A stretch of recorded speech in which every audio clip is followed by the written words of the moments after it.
we're still missing players to the arrival. Coach Thomas ডুলির কথাতেই বোঝা গেল হামজা চৌধুরীকে যেন মিস করছেন তিনি।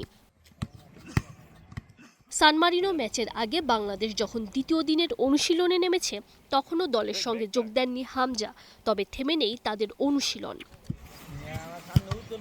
দলের নতুন কোচ থমাস ডুলির প্রথম অ্যাসাইনমেন্ট বলে কথা।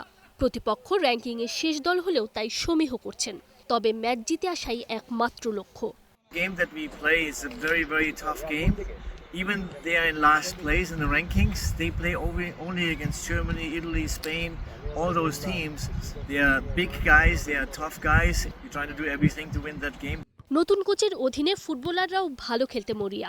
অনুশীলনে সবাই দিচ্ছেন নিজেদের সেরাটা। তবে দলের ম্যানেজার আমির খান জানালেন, দীর্ঘ জার্নির পর কখনো তীব্র রোদ, কখনো প্রচণ্ড ঠান্ডাতেই যত সমস্যা।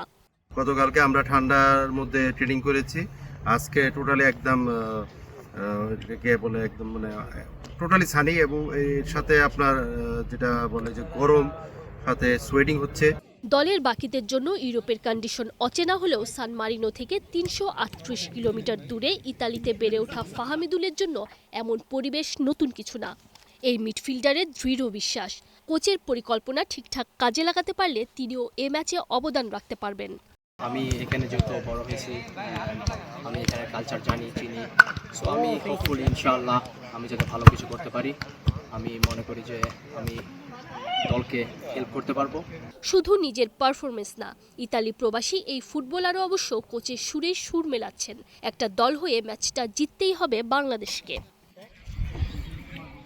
Tanzim Oishi, star play.